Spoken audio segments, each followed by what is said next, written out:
이거를 십자가.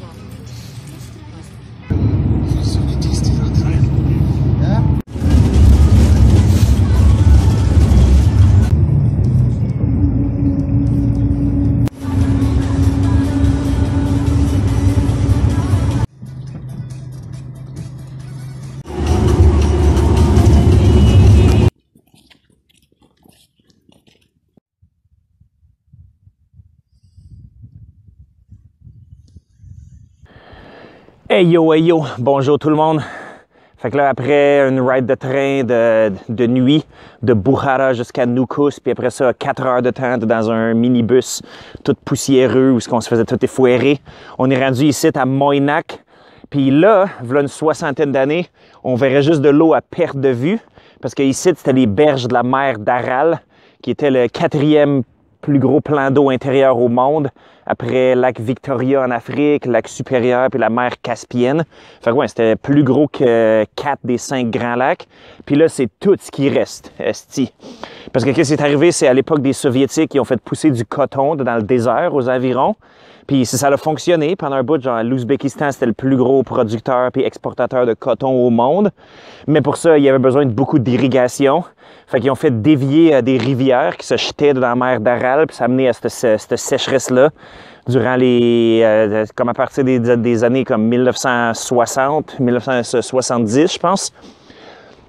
Fait que c'est tout un détour, se rendre jusqu'ici, mais ça vaut à peine en maudit, parce que c'est quelque chose que je voulais absolument voir de mes yeux, en tant que prof de sciences environnementales, puis en tant que juste fan d'histoire, puis d'environnement, puis de culture, puis tout ça, puis juste voir des endroits vraiment fucking bizarres, des endroits vraiment uniques, qui te font te demander « Qu'est-ce que tu vas crisser là? »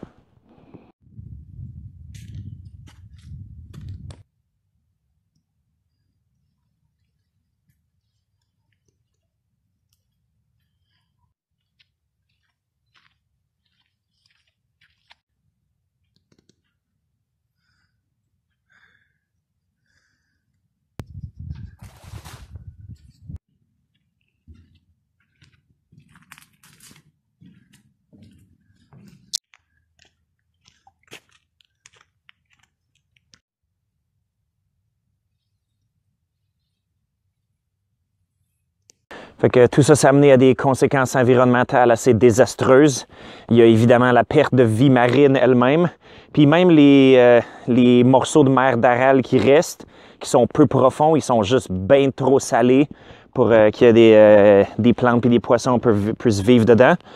Puis aussi, toute cette sécheresse-là, ça s'est amené à des tempêtes de sable, puis à des dépôts salins dans les terres agricoles aux environs, avec les conséquences économiques qui s'en suivent, en plus de la perte de l'industrie de la pêche ici, puis de l'usine de cannerie de poissons. Fait que, bien triste tout ça. Ça s'est amené à, je pense qu'ils disent 16 000 travailleurs qui sont juste partis, qui sont allés travailler en Russie ou ailleurs en Ouzbékistan ou au Kazakhstan. Fait que, ouais, j'ai ma petite bouteille ici de cognac Old Ouzbékistan. Fait que prenons un shot à leur santé.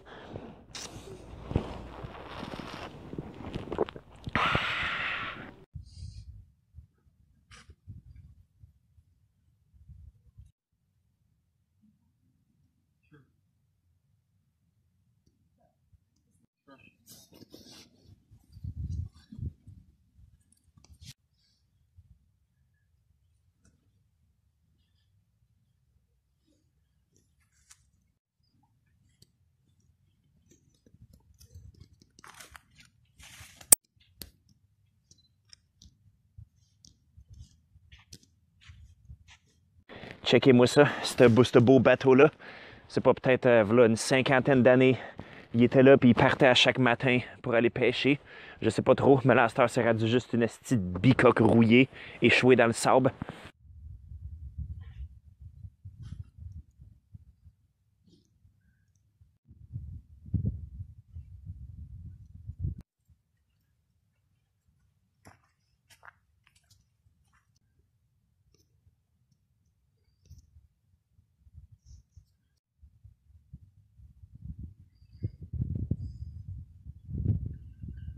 Bon, et puis là, un des charmes de la chose, c'est que vu qu'on est crissement loin de tout, c'est qu'il y a personne, il y a vraiment, vraiment personne. On a le site à nous autres tout seuls. Puis c'est gratis, comme ils auraient clairement pu mettre une clôture puis demander de payer un prix, mais ils l'ont pas fait, autre que le prix modique pour aller au musée ensuite. Mais ça, c'est bien correct, puis c'est tout à leur honneur. Puis là, il y a plein de questions qui me lèvent en tête, comme par exemple, il y a le fait que, ouais, je veux dire, en fermant une niche écologique à vie aquatique, ben tu n'en rouvres une autre, comme par exemple aux vaches qui sont là, qui de toute évidence ne seraient pas ici à ce moment même, si on était sur comme 20 pieds d'eau. Puis aussi, ben juste les plantes désertiques qui sont là, c'est comme, comment ça qu'ils sont arrivés ici? C'est comment ça qu'ils ont rempli toute la surface de la mer aussi vite que ça? C'est comment que c'est arrivé? Est-ce qu'ils sont faits comme amenés ici ou ils sont juste naturellement, comme dès qu'il y a comme un peu de sable, ils font juste comme pousser? Plein de questions bizarres. Je me demande si le musée va répondre à ça.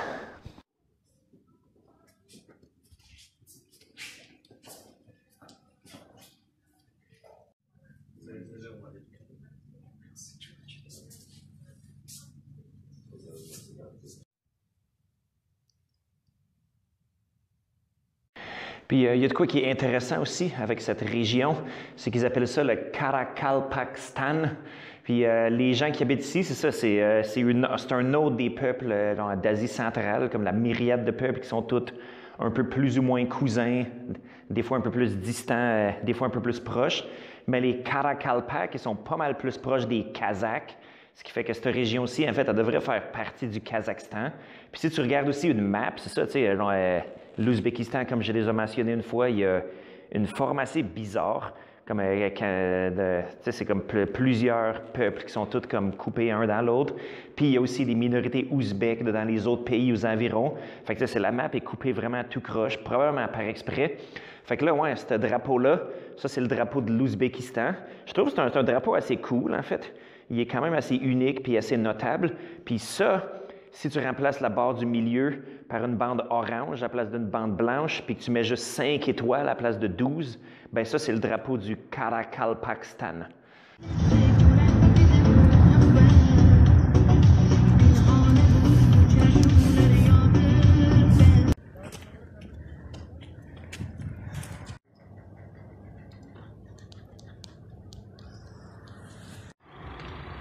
Bon, fait que là, retour en ville, puis ben c'est l'heure de manger. Là, il y a une place écrite « Restaurant », mais là, tu rentres dedans, puis je veux dire, ils ont l'air fucking confus qu'ils existent, puis ils ont pas l'air de trop comprendre c'est quoi leur mission dans la vie.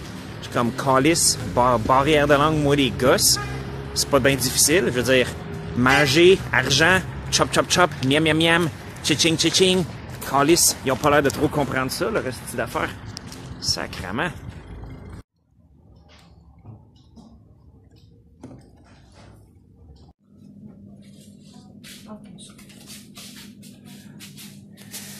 Fait que là, on est ici au magasin, puis il y a un genre de gâteau à viande gélatineux comme ça. Puis ma blonde, elle veut l'essayer. Fait qu'on va vous dire c'est comment que c'est. Shenzai chama. C'est bien. Actually, the only spicy things I ever ate here. It's spicy? Finally got a chance to eat something spicy. 我们放了一晚上红烧肉没有吃完，味道差不多吧。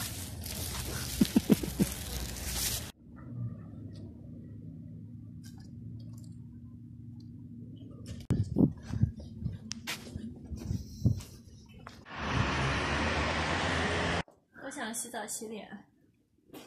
好，你去吧。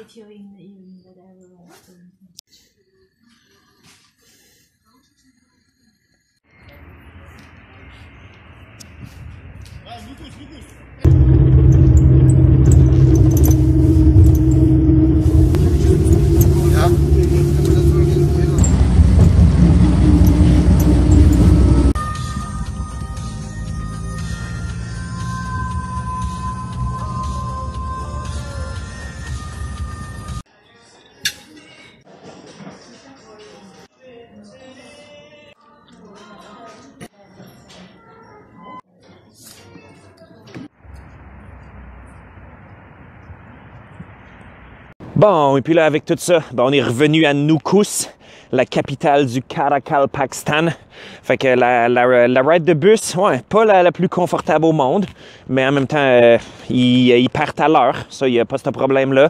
Moi, c'est les tiers-monderies. Vous savez comment j'aime ça. Moi, quand les autobus, ils partent un peu comme quand ils veulent, puis que là, tu perds toute ta calice de journée à attendre.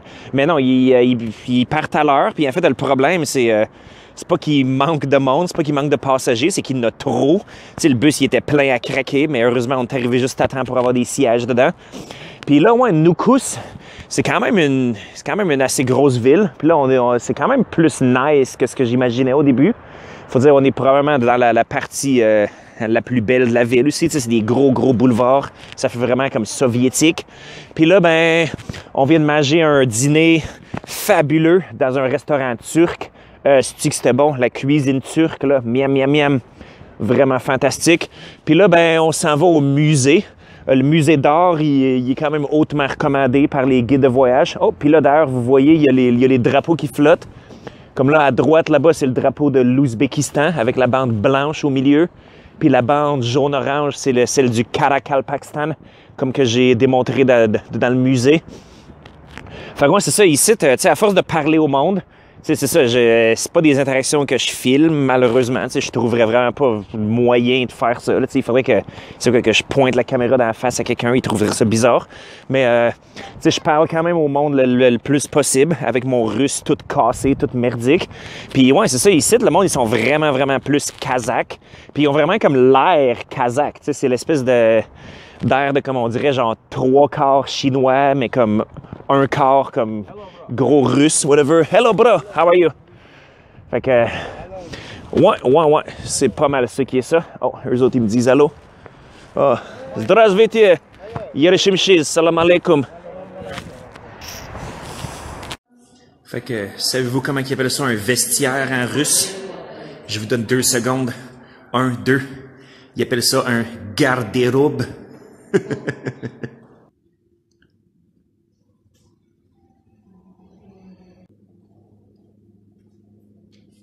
And Savitsky collected their paintings in Leonid Brezhnev's period in order to make them famous. Expressionism, Cubism, Abstractionism, all of them were called avant-garde. They should have used only socialist realism. So, and at the time, like at factories, many factories, plants were built, in order to develop the country, social, like the Soviet Union. At the time, when he became his student, and in 19 have seen his self-portrait. I mentioned it was super realistic self-portrait. Yeah, nobody seems happy. Yeah. You see, and we were agriculture countries like Kazakhstan, Uzbekistan, Kyrgyzstan. And our Jewish friends, they were rich. They knew how to earn money. But also like less for them. Very delicious and like maybe holy. Accepted Islam, and after that, like became a Muslim, and received. He also like lived in Uzbekistan. And here, like an artist tried to. Yeah. So, like master of abstract,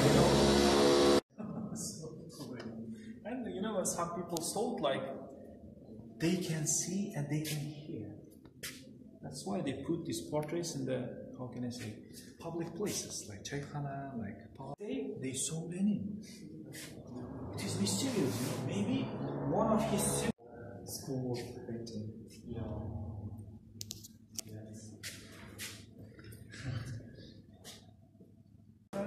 Become my friend, I have the same, like, interest. But that one is more. Bon, très intéressante visite, surtout grâce au guide qui était vraiment passionné puis connaissant puis qui avait vraiment l'air d'aimer son travail.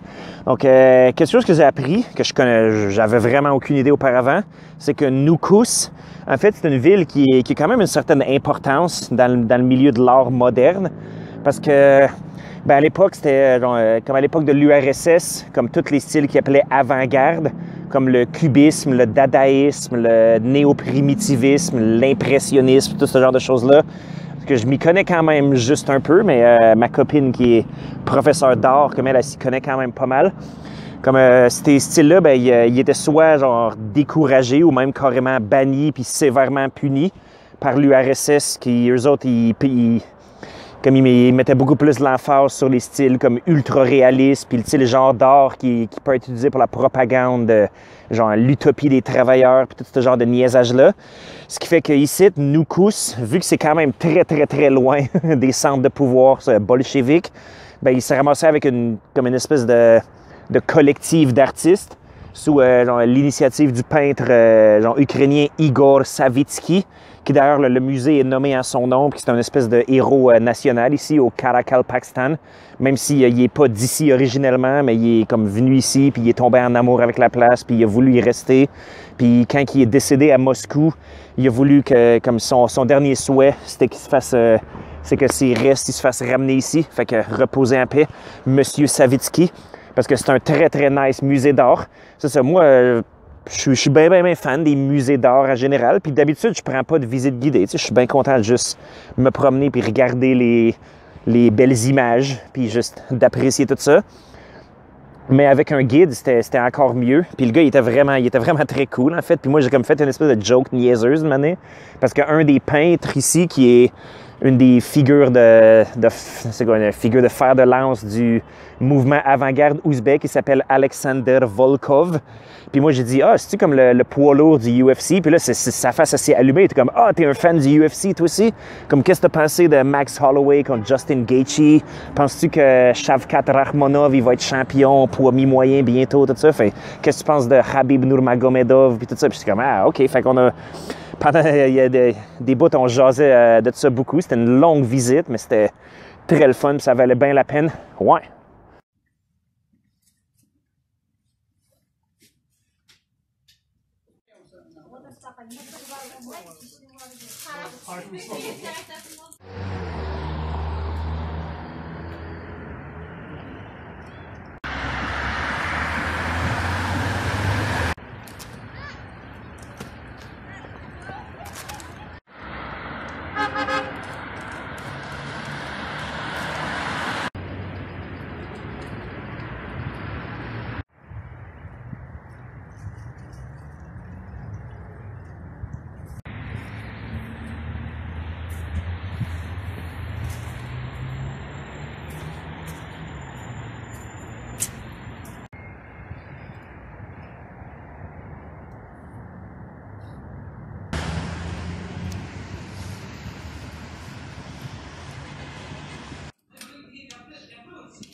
Bon, fait que là, on vient de se bourrer la face de coréen. C'est toujours très, très nice, manger du coréen, du bon kimchi, miam miam. Saviez-vous qu'au Kazakhstan et en Ouzbékistan, il y a comme une assez grosse population de Coréens? C'était des Coréens qui habitaient dans l'extrême est de la Russie, comme proche de la Corée du Nord, puis de ce coin-là. Puis Staline, durant les années 50, il les a toutes déportés ici. Fait que moi, il y a un de mes bons chums en Chine, que c'est ça, lui, il est de nationalité ouzbek, mais il est comme coréen, genre. Mais ils sont tous comme assimilés à fond, dans le sens qu'ils sont encore quasiment tous purs coréens. Ils se marient juste entre eux autres. Mais ils parlent plus la langue du tout. Ils parlent juste russe. Puis des fois, kazakh ou ouzbek, mais souvent juste russe. Fait que c'est pas mal ça. Fait que ainsi se termine notre visite au Karakalpakstan. Fait qu'on a bien aimé ça. Toi, Marco, qu'est-ce que tu as pensé du Karakalpakstan? Tu veux élaborer? Tu veux? Je sais pas. C'est vraiment obscur. C'est pas une place qui il y a un lac qui est disparu. Il y a un musée d'art avant-garde. Il y a beaucoup de restaurants coréens. Très bien, merveilleux. All right, fait que qu'est-ce que tu vas crisser là? Forever, cheers!